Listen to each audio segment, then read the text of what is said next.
Hi and welcome to episode 99 of the This is Reportage podcast. My name is Alan Law. I'm the founder of This Reportage and This Reportage family, and I'm a photographer too. Happy New Year, everyone. I'm very happy to be back with the podcast and chatting to the fab Joosje Janssen today. Joosje was recently ranked in our top 10 Netherlands photographers of 2021 on This Reportage family, and we talk all things documentary family photography today, including behind the scenes on her Childbirth Family Story Award, top tips for improving your documentary work, her journey to becoming a photographer, comparing your work to others, our Netflix synopsis game, length of sessions and making your clients feel at ease, the story behind her Rabbit-hutch award, and much more too. Before we get on to Joosje, I just want to mention a couple of things. Firstly, it's a whole new awards year on This Reportage and This Reportage family, so if you are interested in maybe making our top 100 and top storyteller lists for 2022, you have the best chance if you submit to our first collections of the year. Members receive 60 individual award entries and 18 story award entries per year, all included in your membership fee, as well as many more benefits. The deadline to submit is 23:59 GMT on 24th of January 2022. Secondly, just a little heads up that next week will be our 100th episode, and we'll be doing something a bit different for that, including some giveaways, so do keep your ears open for that one. Right, over to Joosje. Hey Joosje, how you doing? Hi Alan, I'm fine. Good you? Stuff. Yeah, no, I'm good, thank you. I'm good. Thank you for coming on here and talking to me. It should be fun. Oh, it's just such an honor. Thank you for asking me. Oh, it's my honor to be talking to you. So yeah, thank you. It's awesome. So yes, how are you at the moment? And I guess I should stop talking about the weather, but I am British. It's what's it been like for you today? Because you're based in the Netherlands, aren't you? Yeah, I'm living in the Netherlands, in a really, really, really small village nearby Eindhoven in the south of the Netherlands. Okay. And well, talking about the weather, it's dark right now already, but is it warm at the moment though? No. Today was a cold day. The last few days were very warm actually, but today was a cold day with some rain. It's typical Dutch weather, I think. Oh, is it? That sounds like typical British weather as well. Maybe it's the same. And because we're recording this on the 5th of January 2022. Yeah. So how was your kind of holiday period and New Year and Christmas? Because were you in a full lockdown? Yeah, we are. We are in a full lockdown right now. But for me personally, I don't mind actually. I'm doing well on the quietness. Oh, that's good. Yeah, I understand that. But the holidays it just with my family, with my husband and his children, and we saw my family. They saw my parents and my sister, but that's it. Oh, okay. Well, that sounds quite nice. A nice quiet Christmas like that. Yeah. It was perfect like this. Yeah, I like it. No applications and nothing you have to do. I like it like that. Yeah. That is a great feeling, isn't it? I love that when I wake up in the morning and there's nothing that you really have to do and you can just relax. Just relax and watch some telly and have a nice meal with your family. Yeah. Sounds good. It sounds good. I had a lovely Christmas time actually, and it's just a really nice kind of like yours actually, just very kind of relaxed and small. Just saw my parents and it was really nice. Yeah, really nice. Really nice. Is there a lockdown now in England? Or no, not? There isn't actually. It's strange in the UK because England is having different rules to Wales and Scotland. So in Wales and Scotland, they're being a lot more restricted, like nightclubs closing and things. But in England, everything's open. So I saw Johnson wasn't ready for another lockdown. I read today actually somewhere. Yeah, that's true. Even though we're having over 200,000 cases a day at the moment. Oh man. Yeah, madness. It's a weird time. It is, isn't it? It is. How long will you be in? Are you in a lockdown where you're not even allowed to mix families inside and things, or are you allowed to do that? We are allowed to have with the holidays. We were allowed to have 4 persons over, Right. Okay. 4 visitors, and now it's only 2 visitors, I think. Yesterday or Monday, I don't know. They decided to reopen the schools after the holidays, January 9th, I think, again. Okay. But everything must be closed at 5 p.m. All right. And the non-essential shops and stuff like that, and the movies and stuff like that, it's all closed. Yeah. Yeah.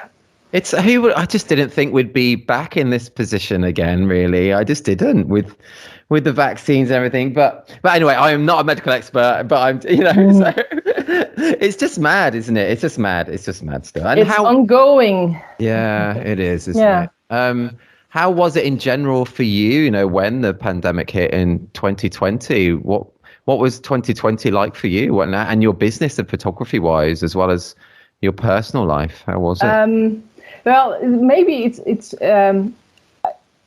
I'm not only a photographer, I'm also still have a day job. Oh, cool. Yeah, great. Well, that's good. What do you do? That's handy as well when the pandemic comes. Well, that was a nice thing for me in the pandemic and in the lockdowns, because I was I always have some income, and I always have is that how you call it, income? Yes. Yeah. Okay. Perfect. So the no worries for me are there. That's good. And like I told you, I actually like the quietness, and there's no fear of missing out anymore, because there is nothing to miss out on. That is so true. Yes, FOMO disappeared. That is true. That's a good way of thinking. And the children of my husband, they spend the oldest one spent I think maybe 9 weeks, maybe longer. He stayed with us, so that was unique and something we really liked. To have him with us for such a long time. Nice. And that was a nice thing, actually. And I photograph a lot now, but I photographed in the house with the family. You did? Did you do a lot of that over lockdown and things? Yeah. Nienke Koedijk had this workshop. The unfreeze thing. Yeah, the unfreeze. Yeah, exactly. Yeah. I think she started that already in 2020. So that's something I did, and Oh, that's cool. It was really nice, yeah. Oh, she's great as well, Nienke. I've spoken to her on a podcast. Yeah, I know. I've been listening to that one. Oh, that's cool. Yeah. That's cool. Yeah, she's lovely. And I bet that online course was really good. Have you met her in person? Not yet, but I have this Zoom call tomorrow, because I'm thinking of getting a year of mentoring with her. Oh, cool. Yeah. I bet that'd be great. Yeah, I hope so. Yeah. Oh, that's cool. It's such a great community, isn't it? It's so friendly and supportive. It's one of the biggest things I love about this in family photography and in wedding photography. It's all just such a friendly community. I think so too. Sometimes people ask if it's not lonely, being alone all the time and having this business of your own. But I think I have colleagues. I can ask many people, many other photographers, if I need some help with something. So it's a nice community. Yeah, it's so true. I remember. Is that the same in England or not? Yes, it is. It really is. And when I began, quite a while ago in 2012. I didn't think it was going to be like that. I thought it would be very kind of guarded, people not wanting to talk to a newcomer in case they shared their secrets or something. But it wasn't like that at all. It's just super friendly and supportive, and always has been. It's been really good. That's the same over here. At least I experience it as the same. Yeah.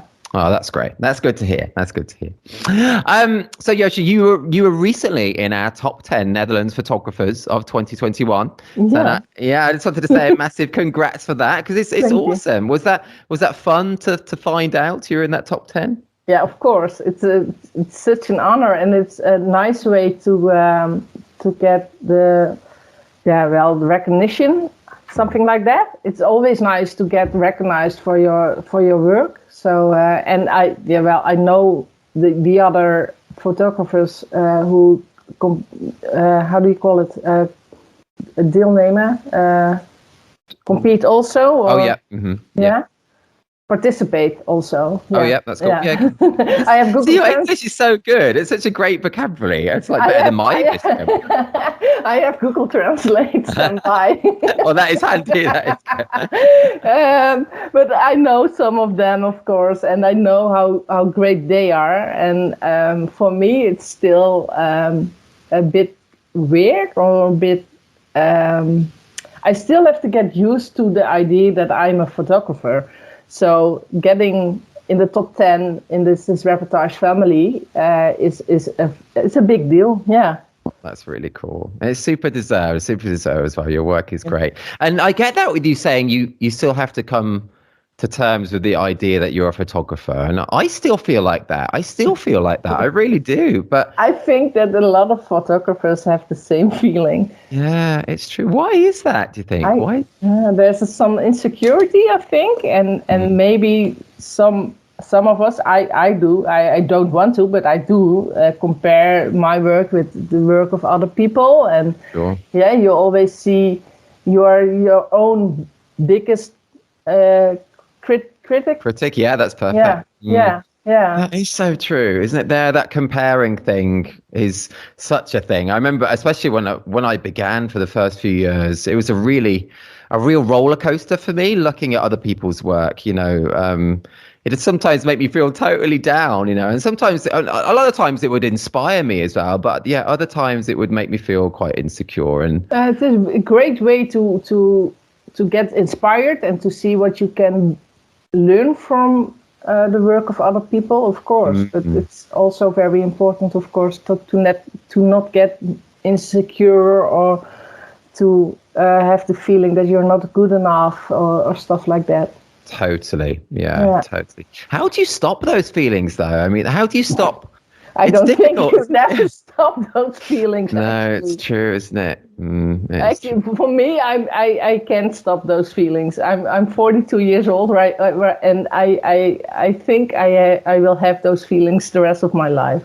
Yes, I totally am with you there. Totally with you. And a very similar age. I turned 41 in 3 days, actually. Oh, almost. Yeah. Almost. It's good. Early 40s is good, isn't it? I think. 40s is great. I think it's great. But because besides being insecure or being not always, not always sure about the things you do, I notice for myself, I am getting older and I'm getting more.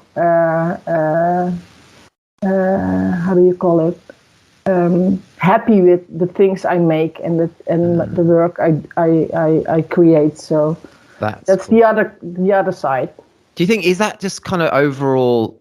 I think we get more confident in ourselves, don't we, when we get older? I think generally.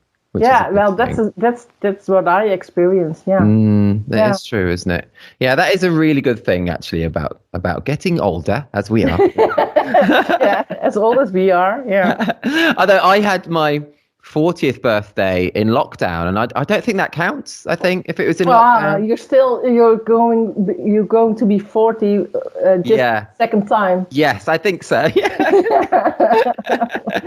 40 forever. Yeah. That's funny. Did you do anything special for your 40th? No, because we were in lockdown also. Oh, as well. Yeah. Yeah. What a pain. Actually, no.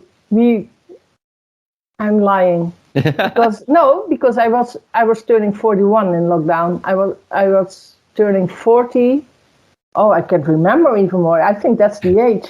What did I do when I turned 40? I don't know. Oh, that's funny. My memory's so bad, It's so. I think we had a great dinner somewhere because that's what we like to do, going out on fancy dinners. Oh, do you? All nice. Yeah. I think that's something we did. Has that been painful then for you during the lockdowns with kind of restaurants closing and? Oh, that's my biggest pain. Yeah. Yeah. Not being able to go to a restaurant. Yeah. That does suck, though. And in the beginning, not be able to hug my family. That was something I found very, very, very difficult. Yeah. I totally understand that.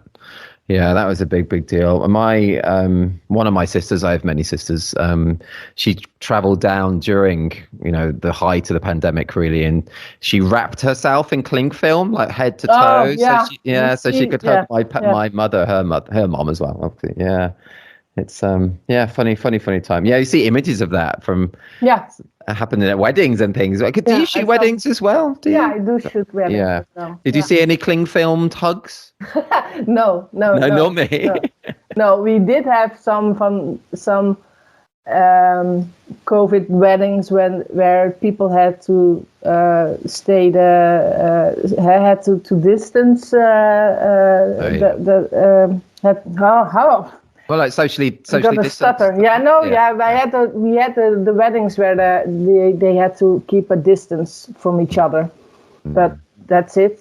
And actually, during a wedding day, you saw that keeping distance is getting more difficult. Yes, especially as the day went on as well, and a few more drinks were had as well. Yeah, exactly. Yeah. Joosje, I love how your passion for documentary family photography comes across on your bio and elsewhere, and you say that is why documentary family photography stole my heart, because by photographing life as it is, you show who you really are, and there is nothing more special than that. And I think that's also, I couldn't agree more with that. So yeah, I was just wondering what led you to this, this art form, and how did you become a documentary family photographer? What's your story? How did you become a photographer? What's my story? Well, I'm photographing a few years now, but I'm only registered as a business for maybe 2 years, I think. So I'm actually early days. Yeah. Cool. I'm not photographing for money, so such a long time actually. But I started photographing just a few years ago, and I was looking for what style of and here we go. I have been practicing on this word. Photography. Perfect. Yes. It has been a search for what style of photography suited me best. And I tried different things. I had this little home studio, and I had this more lifestyle shoots in the woods and stuff like that. But that didn't feel right for me. And then I was looking around on Instagram, and I saw these amazing pictures, photos by Marieke Zentjes. Actually, I think she was the first for me. Her account was the first account where I saw this documentary family photography, and that stole my heart.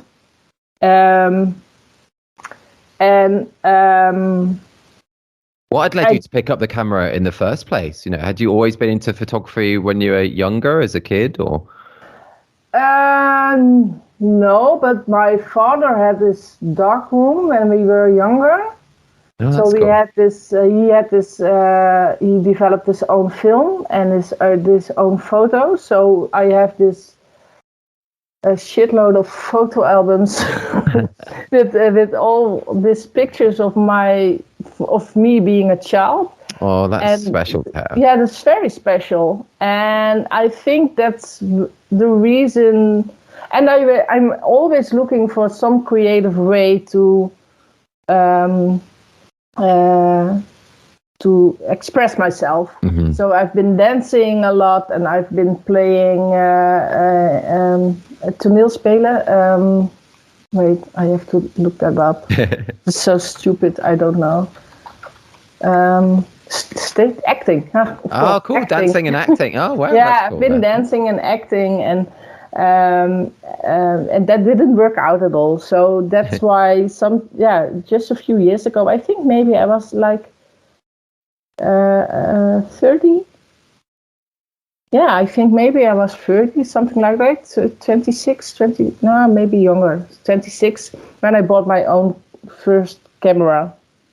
Okay. And I cool. just tried. Yeah, I did this main course, just getting to know the technique, and I did this course in Antwerp in Belgium. Oh wow. Okay. Cool. I'm living nearby Belgium, so that's. Oh, is it really near? Okay, cool. Yeah, My yeah, geography is so bad. I'm so bad. Yeah, well, it is just an hour drive, so that's Okay. not too far. For a few years, and yeah, well, in the meantime, I came across this documentary family photography, and that stole my heart. And I didn't know the name back then, so I was looking around on Instagram, and I saw this style of photography, and I was sold. Oh, that's really cool. Yeah. And then did you think about that you wanted to do it on a business level, or did it just start out as something that you wanted to do as a kind of creative outlet? Well, as I told you before, I'm still having a day job, so I'm working in this child protection organization, All right. and so photography was something I did besides my day job, but I got more and more requests for shoots, and that's why I decided to register myself as a business. Cool. And then for me now the big goal, maybe I don't think it's a goal, but I would like to do more day in the life reportages and to do more documentary family photography, but it's something that's quite difficult to sell here in the Netherlands. Yeah, I guess it is. It's quite difficult all over, isn't it? And a lot of the fact, well, a lot of it is that people don't really even know that they can have it done, do they? I think that's a big reason for starting this reportage family, just to increase the overall prominence of documentary family photography as a thing, as an art. The community of the photographers, documentary family photographers is actually, I think, really a bit large. Actually, maybe there are a lot of people. But and the community is very close to each other, like this is Reportage family, and it's great to have such a platform to showcase yourself.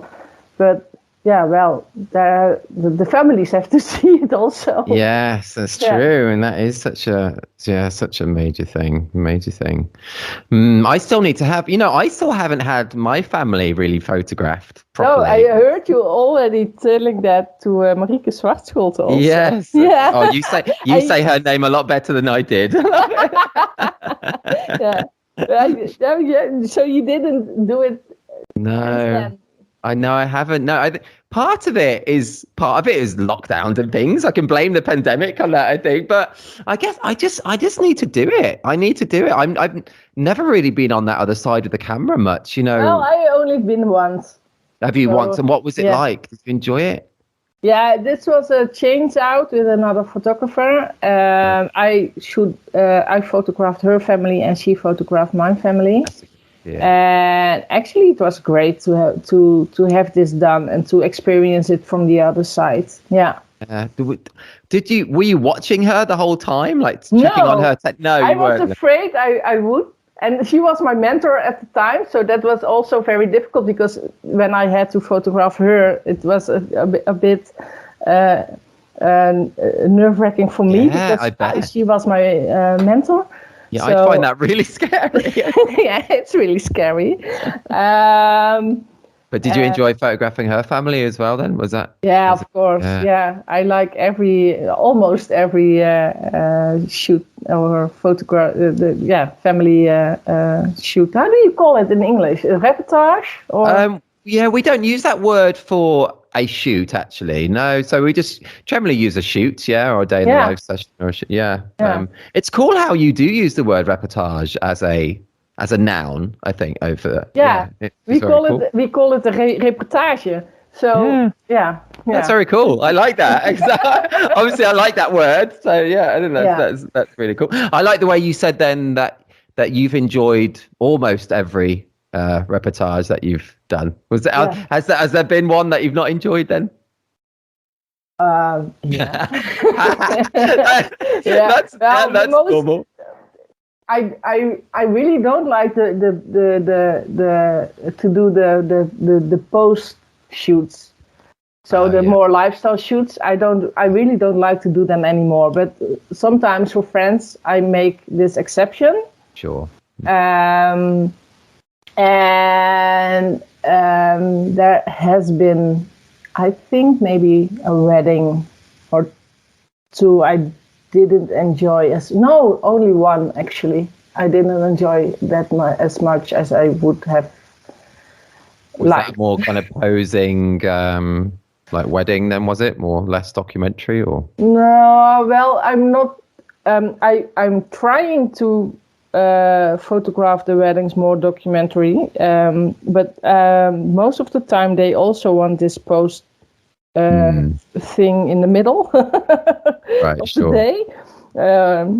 That's my least favorite time of the day to capture. Definitely. Yeah, and I try to work always with another photographer, so the other one can do it.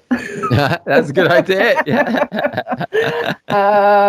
But this wedding, I was by myself. So and there was this guy, this older guy. I think he was an uncle or something, and they asked him to film the day, and he took that job very seriously. So I don't have any pictures of the couple without this guy and his camera in front of me. Yeah. That's not bad. And it was dark, and it was it was terrible. But they were happy with the shoot. So that's great. All the pictures they got. So that's the most important thing, I think. That is, isn't it? That is definitely. And we can't. There's no way. I think anybody could go through their careers with, loving every single shoot that they do, and having perfect shoots week in, week out. It can't. No, it's not possible. But the most of the families I have photographed, I always fall a little bit in love with them. If they welcome you in their home, and you have the possibility to see to be a part of their life for a few hours. I think it's so special. That's really nice. That's lovely. Yeah. And we've never spoken before, and I can just tell, straight away how easy you are to get along with. Just honestly, you just seem so lovely and friendly, and that must be that kind of people skills that you have must be so. It's so handy for families and weddings, isn't it? Though, because it's all about. It's so much a people business what we do, really. Yeah, interacting with. I think you don't have to be a fly on the wall. You have to interact with the people you are photographing, because then they get more at ease, and it's also easier for you as a photographer. That's so true. I totally understand that. Yeah, I think it'd be weird. It'd be weird, wouldn't it, if you were in a room and the photographer, in a small room with your family, and the photographer never spoke to you. I think it would be kind of strange. It would be strange. It was really strange. Yeah. It'd make everyone a bit tense, I think. So yeah. Did you always, did you naturally begin working like that? It's always interesting to hear how people maybe started one way. Maybe they started by being silent and then became more confident or knew to talk to make people feel at ease. Or did you always begin just like that as well? I think it's for me, it's a natural thing to do. And maybe that's because of my work experience in the social work department. So just get that connection with the people you are with. It's very important for me. And of course, it's not always possible, because I had this funeral I had to photograph maybe 2 years ago. Oh, gosh. And it was the sister of the parents. It was a little child who had died, and it was the sister of the parents of the mother who asked me to photograph this funeral, and I didn't have any interaction with the parents. And looking back on it, I think that was not the way to go. It was my first funeral, and now I will do different things. I will interact also with the parents or with the people who grieve, but back then I had no contact with them at all, and that felt strange. Well, I can understand it though. I've never shot a funeral, but I can understand how that's a very different circumstance to be interacting with. Oh gosh, what was that like? Have you shot a few funerals then? Because you mentioned that was your first. This was my only one actually. Right. Yeah, it's something I think it's very beautiful if to do, and I think if I had the opportunity to do it more, I would have, but I would do that. But it's not something you can combine easily with a day job. No. And it's the same for birth, for photographing birth.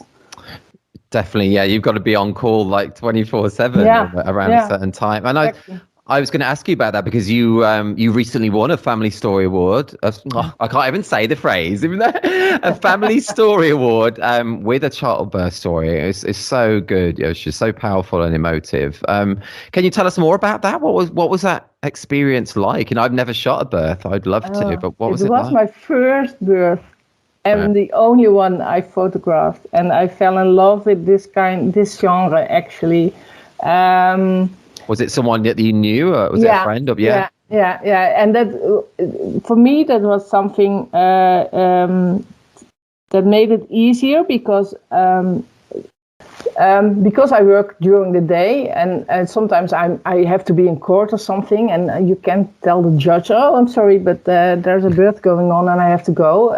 That's true. So I can't always be reachable and just leave. And because I knew these people, the parents, I was able to make afspraken, agreements about this. Yeah. Right, sure. What did you say you can only give birth at night time? Well, we were planning on a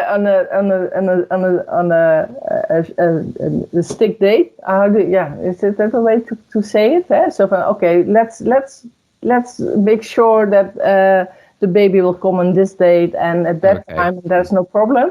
But eventually everything worked out, and it was a long day because the mom called me in the morning already. I think at 9 o'clock in the morning, maybe 10 o'clock in the morning. Oh, this is the day you weren't working. Was it a weekend? No, I had to work actually, but it was a day that I didn't have any appointments, so I could leave. That's good. And I went to the hospital, and I came back home at maybe 1 or 2 o'clock in the morning. Wow, that is long. Gosh. And it was a circumcision actually. Eventually. Oh, really? Yeah. Wow. Were you able to photograph that? I was allowed in the operating room. Yeah. Wow. Gosh. Yeah. Wow. What an experience! It must have been incredibly emotional to capture all. Oh, it was such a great thing to be part of. I don't have any kids, so I didn't have this experience myself. Mm-hmm. Maybe that's even, for me, it's maybe more difficult than to relate to the mom laying there, being in labor. But it's and I do have 2 nephews, but my sister did that all by herself. I wasn't around. But just being part of something so special and so personal, and that they wanted me around, and it was really great to experience. Yeah. Oh, it's magic. It must have been magic. Yeah, it was. Yeah. Just what an experience! What a magic thing to capture for that couple, but also their families for in all the future, going through time, they're going to be showing those images to. Yeah, and this dad, he was afraid of needles, so he had he had a really difficult day because she had to have this ruggenprik, epidural, no? Oh, right, okay. Epidural, yeah. Oh, epidural, he had this right, epidurals, and wow. yeah, he had a hard time, and then she had to go to the operating room. Oh man. Yeah. Oh yeah, I remember feeling so useless when I was, with my wife, with our two kids. I just can't. I don't know. I get emotional just on photographing a wedding and the speeches, and I don't know the people obviously, and I know I'm emotional. I sometimes have tears. I don't know how I'd be photographing a birth. I think I'd be in like floods of tears behind the I think I would. For me, the camera works as some kind of filter. Right. Okay. Mm. Well, that's actually, what kind of like distancing you a bit from the. I don't know, but I was always afraid of needles myself, and I didn't like to see any blood and stuff like that. But I didn't mind at all, and I also had to. The opportunity to photograph on the COVID intensive care unit last year for 2 days. Gosh. And I saw very impressive things over there. But because of my camera, I could handle it. Wow, that's interesting, isn't it? As you say, like a filter almost. Yeah. That's really interesting. And afterwards, stuff comes in, and I get emotional, and I'm totally knocked out and just being tired. But for me, the camera works as some kind of filter. Yeah, I totally understand that. That's really interesting, though. Was it emotional editing the images of the birth? No, I did. For me, it wasn't emotional, but it was really special because it's so personal, and I was looking for the right story to tell. I already had this series on before for this Reportage family for the This is Reportage Family Awards, and the first time it didn't win, and the story awards are very difficult, of course. Oh yeah, so difficult to win one. Mm-hmm. And I was looking, and I saw. I did. Okay, wait. That's all good. Don't worry, all good. I re-edited the series again, looking for the story I wanted to tell, and then I focused on the hands a lot. Right. And yes. That's how the story developed for me. That's really interesting, and I think that's a great tip for people in general. Is that I think a lot of the time with the stories, they can be really good images and good standalone images, but perhaps the narrative isn't particularly strong, or there's not a particularly unique angle, and so I think the way you re-edited that sounded like a really good idea to have a more kind of focus on that narrative. Yeah. For me, telling a story through your pictures is still very difficult, and still something I'm learning. And I hope when I get to the mentoring with Nienke, she can help me with that. Oh yeah, sure she will. Sure she will. Yeah. She's so cool. Would you like to do more births in the future? Oh, I wish I could. Yeah, I if I get the opportunity, I will. Yeah. That's cool. But it's not something I have in my online on my website or something. So and people have. I have to combine it with my other job. So sure, yes. That is a bit of a trickier one. That is. Not like a certain wedding date where they're going to get married on that day. It's exactly. Not like that. Yeah. So that's and of course I've been thinking about being a full-time photographer, but now I have this luxury of doing only the things I really like. But it also brings the how do you call it? constraint, the packing restriction, it also brings the restriction that I have to be. I'm not able to do stuff like this. Yeah, like the funerals and like the birth. Yeah. No, I understand that, but then you have do you enjoy your day job as well? Do you enjoy that? Yeah, I like it a lot. That's really cool. I just I switched jobs a few months ago, but I'm going back to my former previous job. Former one. Yeah. Okay. Employer. Yeah. But that's great though that you're enjoying the day job. You're really enjoying the photography as well. That's just great, isn't it? It's just, you don't have to be like a full-time photographer. Or life's just about being happy, I think so. No, life is about being happy, and for me, photography is now a passion, and it can still be a passion because I can say no to things I don't like. Yes, that's so true. Yeah, and that's a big deal. If I have to photograph for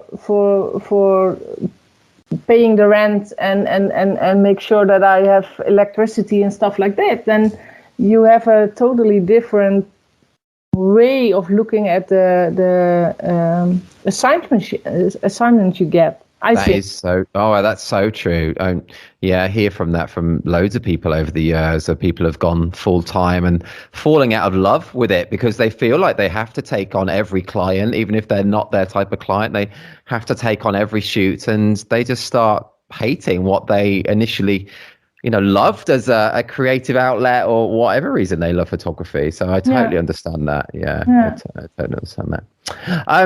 Joosje, let's change tack slightly. Are you talking about Netflix again? Yes. She knows. Yeah, I know. Do you watch much Netflix or other streaming services? Yeah, I like to binge watch. You do? Oh, cool. Yeah. That's good. Yeah. What are you binge watching anything at the moment?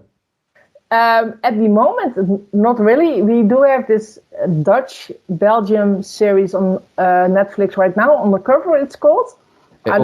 What's it called? Sorry again. Undercover. Yeah. Oh, yeah. cool. But it's in Dutch. Oh, okay, cool. I watch a lot of things on Netflix though, and we watch European programs, and we watch subtitles, so I could check that out. I watch a lot of things subtitled. I'm not sure if it's on other Netflix. Oh, okay. But if you can, look it up. Yeah. Okay. Is it a crime thing? Is it? Crime? Yeah, it's a crime thing. Yeah. Okay. Yeah. It's about this ecstasy producer and this undercover cop. Yeah. Always looking for recommendations. Well, okay. Well, what I'm going to ask then. So, if anyone's just listening to the podcast for the first time, I've just been doing a little game with no prizes, I'm afraid. But yeah, just where I will say a Netflix or other streaming service synopsis of a movie or a series, and we'll see if you can get it. You up for that? I'm gonna give it a try. Yeah, that's it. That's good. A lot of people don't get any, so that would be fine. Okay. I wouldn't get any. I think if I was having to answer the question. So okay. So this first one is it's quite an old movie though. Okay, but you're the similar age to me, so that's all good. Yeah. We're not old though. We're not old. Okay. So this is an old movie. Okay, so the synopsis is: from the whimsical mind of Jim Henson, this musical fantasy film follows teen Sarah on an epic quest to save her baby brother from a kingdom of goblins. Goblins. I'm not. Oh shit! I don't know. I love that. Shall I give you a clue of who's in it? Yeah. David Bowie is in it. David Bowie. Oh, I'm googling it. Is it? No, I only know Labyrinth. Yes, that's what it is. Yeah. Oh. Yeah. Oh, okay. Have you seen that? Have you seen it? Yeah, years ago, I think. Yeah. I told you it was old. That's a good film. Jennifer Connelly in that. I used to have a big crush on Jennifer Connelly as a kid. I did. And that was because but then she was very young back then. Well, yeah, so was I though. I was a kid. It's about 25 years old, isn't it? Something like that. That's really good. I'm gonna look it up. Are you going to Google it? Yeah. I hope it is that old. I'm sure it is that old. When was it made? 1986. Yes, exactly. I was only 5, so I was only 6 years old. it was fine that I like Jennifer Connelly. It was fine. That's good. Okay, well, that's good. 1 out of 1 so far, Joosje. That's good. Good. Okay, so this next one is a much more modern series. Okay. So a dangerously charming, intensely obsessive young man goes to extreme measures to insert himself into the lives of those he is transfixed by. Is it You? Yes. Wow, that's so good. Yeah, I've been watching the latest series. Yeah. I've never seen it actually. Is it good? I've never seen it. I really like the first one, the first season. Okay. And after that, it became a bit less, I think. Okay. The synopsis sounds awful. It sounds like it's really about a stalker almost. Yeah, but well, that's exactly what it is. Okay. Yeah. Okay. Sounds interesting. Yeah, sounds interesting. Cool. Okay. What are we watching? Oh, we're watching Sweet Tooth. Have you heard of Sweet Tooth? I've heard of it, but I haven't seen it. It's so good. Honestly, it's so good. It's okay. It's really, really good. It's a bit strange because it's about a kind of disease that wipes out like most of mankind and things. But yeah, very actual, very real time. It is. It's strange that way, but it's super good. It's really good. Okay, well, this is 2 out of 2. This is great. So let's go for. Let's see if you can get the hat trick. Let's see if we can get it. Okay, so this is an older movie again. Okay. Bit of a classic one, but okay. In the slums of Rio, 2 kids' paths diverge as one struggles to become a photographer and the other a kingpin. Oh, I have no clue. No, I've only seen it once. It's old. It's about 20 years old or so. I can't give you. I don't know. No, okay. It's called City of God. City of God. That was a really difficult one. That 2 out of 3 is really good. Okay. Yeah, well done. Honestly, that is super good. Super good. Yeah, cool. I love the way you got You, because that was a really quite difficult synopsis, I think, as well. So well, I just have seen it, so that helped me, I think. That's cool. Very good. We also recently rewatched the first series of The Bridge. Have you ever seen The Bridge? Yeah, but the Scandinavian one, I think. Yes, the Scandinavian. No, the Scandinavian. The Scandinavian one. I like that very much. It's brilliant, wasn't it? I really like that. Yes. Anyway, are the other series good of it? Because there's 4 series apparently. I've only seen the first series. I like them all. Oh, okay. But I like the Scandinavian thrillers. I really like the Scandinavian thrillers. Yeah. Is it with all the series of The Bridge? Are they all with? Is it Saga and Martin? Are they always in it? Those 2?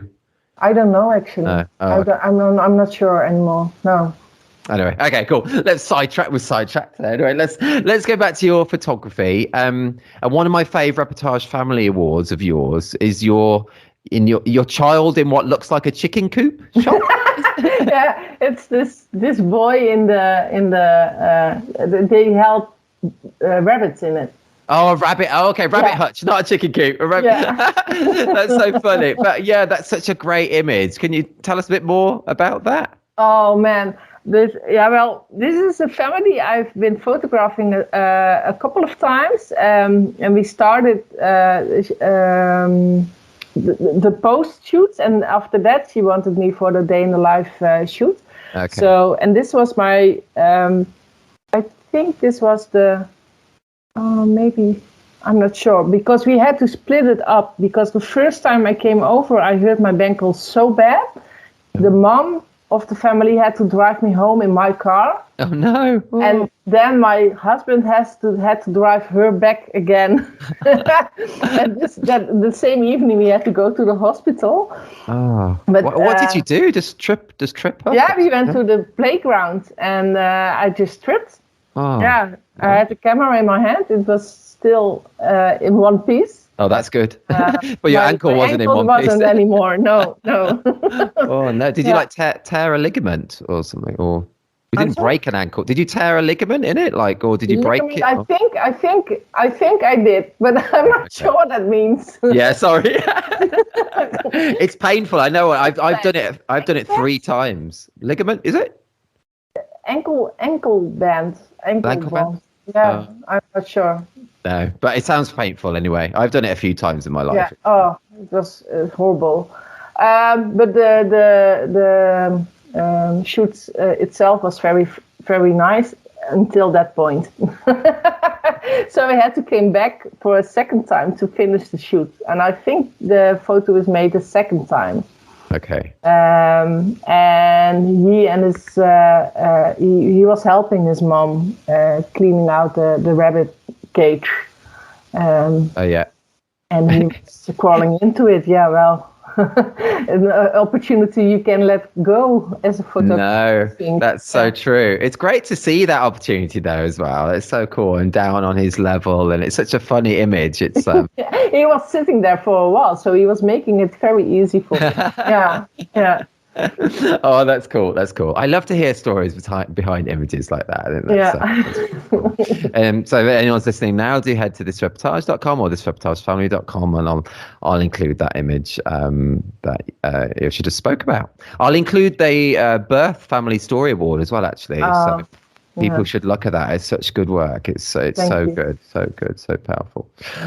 We've spoken a lot about the shooting side as well, but what about the kind of marketing side for you? You know, how are you getting your family kind of clients? How do people find you? You know, do you do much kind of social media stuff, or is it like word of mouth from friends and family of people that you've shot? You know, I think both. I think both. I've been shooting a lot of other photographers. Oh, really? Oh, that's so. Yeah. And is that not extra scary doing that though? Of course. Yeah. Yeah. I think maybe that's the most scary thing to do, but it also helps me grow. And I had to build a portfolio, and I had to do these assignments for the mentoring class I was doing with 2 other photographers. And well, then you are going to ask around, and there were a few other photographers who were interested.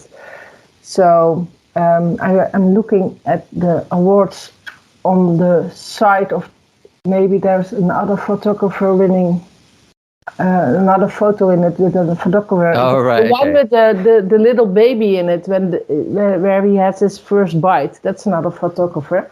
Oh, is it? Oh, okay. Cool. Yeah. Oh, but he was well, he found me through Instagram. So I think Instagram is important, and mouth to mouth. Yeah. That's cool. Very cool. But it's very actually, and the weddings, I have this advantage that my husband is working on this castle where there are a lot of weddings. Oh, really? That's very handy. Yeah. An actual castle. Yeah. Really? Wow, nice. Oh, that's very cool. So he can recommend you as a good photographer. Of course, and it's always up to the couple if they want to hire me or not. But it's an easy way in. Yeah. Yeah, no, that's so good. You've got to make the most of all different avenues like that, I think. Of course, yeah. Definitely. Which do you enjoy, just out of curiosity, which do you enjoy shooting the most? Like weddings or families, or is it even? I like families more. Cool. Yeah. Why do you think that is?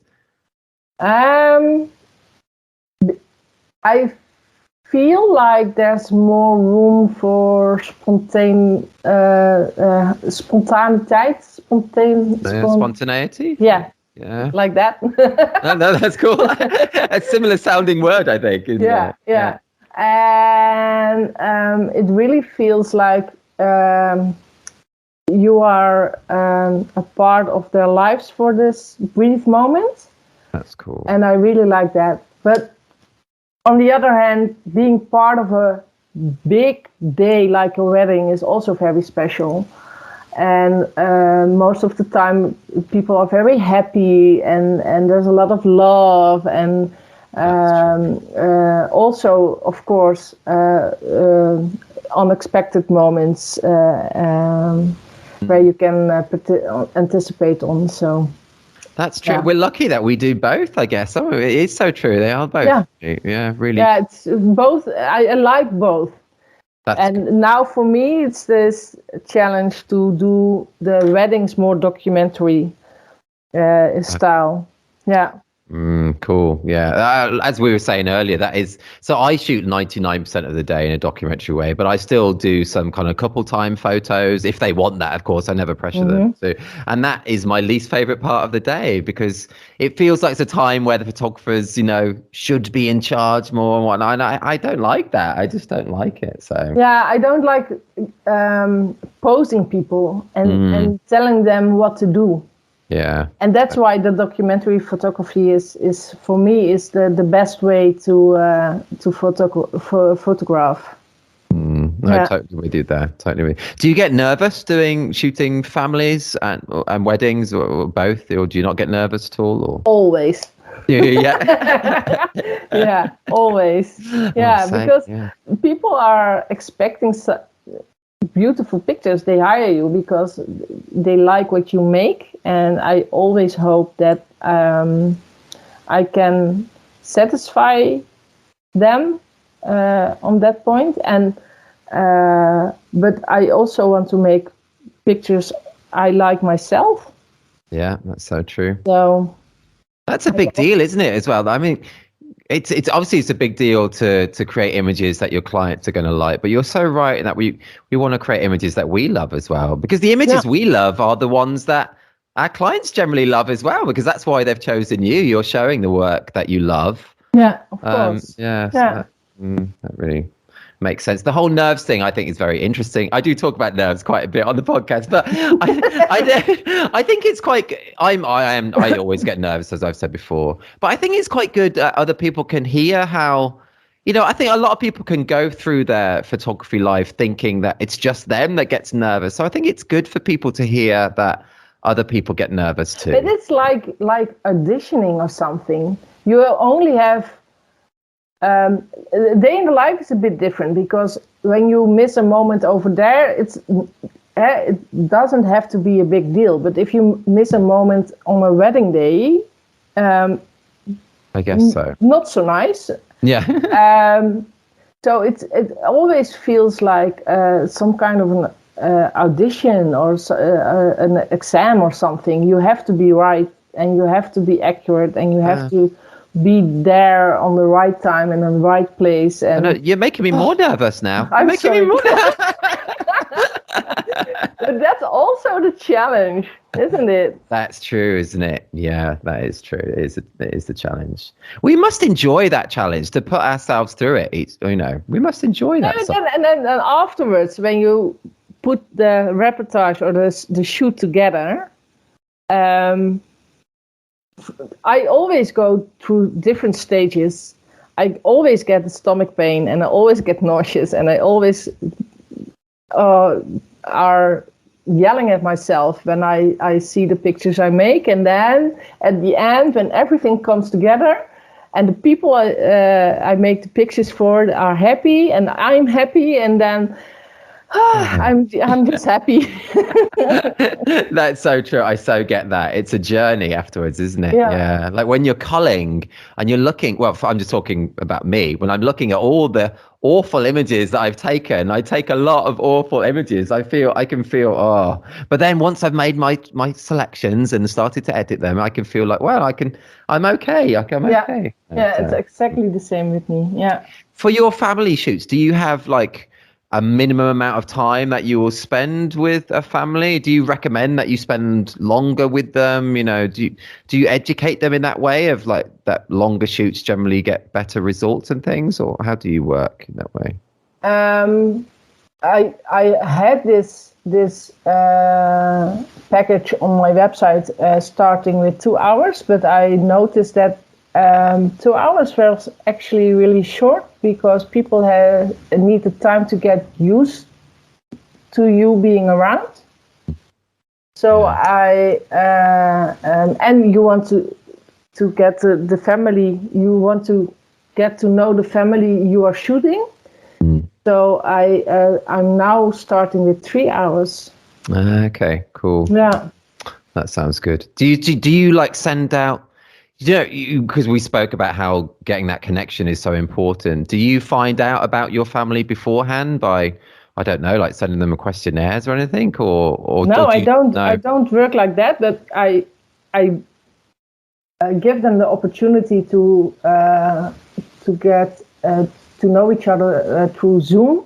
Oh, that's cool. Yeah. Even better then. That's loads better than just a piece of paper or an email. Yeah.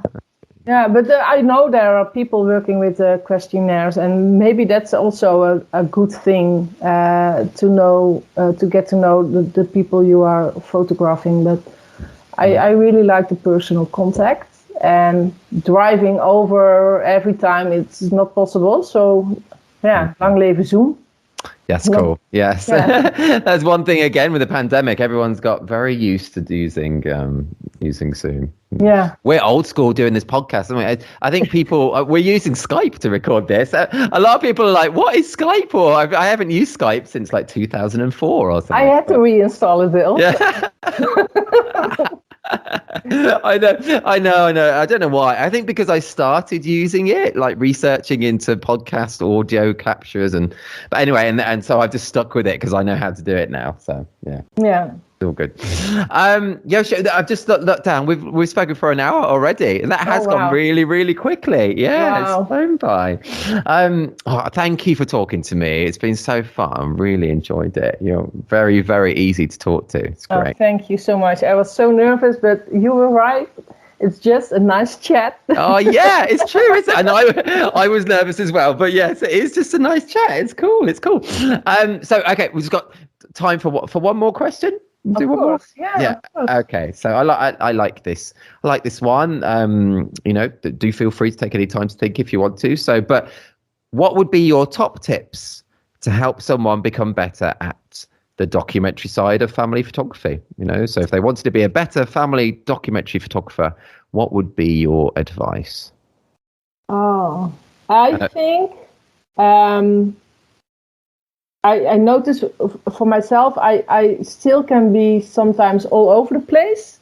Fear of missing out. Yeah, sure. But I think it's really good to take your time to step back and to observe. And you don't have to photograph everything. That's so true. That's such a big deal, that though, isn't it? It's actually quite hard. I totally agree with you. That's such a massive piece of advice. It's actually quite hard. I've been shooting since 2012, and I can sometimes still find it quite hard to slow down at times. You get that overwhelming feeling that you need to capture as much as possible. As much as possible. And then you come home and you have like thousands and thousands of pictures, and afterwards you only use like maybe just a few of them. Yeah, that's so true. And for me, it's a big learning point also, or still. The things I'm still learning is getting closer and closer and closer, and take your time to step back and observe. Yeah. Both great bits of advice. I couldn't agree with more. And that closer thing, especially as well. So I shoot about, 85% of the day on a 25 mil, really close. So I love that as well. It's love it. So it's great. Honestly, I've just so enjoyed talking to you. Thank you. Really fun. I liked it also. Good. I'm glad you've enjoyed it. And people listening now, do head to thisreportage.com or thisreportagefamily.com, and I'll show the Reportage Family Award and the Family Story Award, and a link through to Joosje's website as well. And honestly, thank you for talking to me. I really enjoyed it. Thank you for asking me. Oh, no worries. And hopefully I'll get to meet you one day. Who knows? Yeah. Well, you keep well. And you too. Bye-bye. Have a nice evening. Bye. Bye-bye. You've been listening to the 99th episode of the This is Reportage podcast. Really enjoyed talking to Joosje. Hope you enjoyed listening. Head to thisreportagefamily.com or thisreportage.com to see the specific Reportage Family Award and Family Story Award that Joosje spoke about, as well as a link to her website. We now have 99 episodes of the podcast available, where we speak to wedding and family photographers from all over the world, delve into our back catalogue to hear from the likes of Sandra Stockmans, Marisa Martins, Sarah Paolucci, Erica Hawkins, Lisa Hu Chen, Rowena Meadows, Liam and Dominique Shaw of York Place Studios, Pedro Villela, Sam Docker, Richard Skins, Christian Levin, Rocio Vega, and many, many more. Next week will, very surreally, be our 100th episode, which I can't quite believe. We'll be doing something a bit different, including some giveaways, so do keep your ears open for that one. If you're not a member of This Reportage or This Reportage family, check out all the benefits of joining us, including an unlimited number of images on your profile, 60 individual award and 18 story award entries per year, invites to our physical meetups and parties, exclusive discounts, hours of educational videos featuring tips and advice from some of the world's best photographers, and much more too. Entries are now open for our first award collections of 2022, where it's the start of an all-new awards year. The deadline is the same for both our wedding site and our family site. Submit by 23:59 GMT on 24th of January 2022. If you'd like to be on our top 100 photographers or top storytellers list for 2022, you have the best chance if you submit to the first collection of the year. No poses, nothing staged. This is Reportage. And this is bye for now.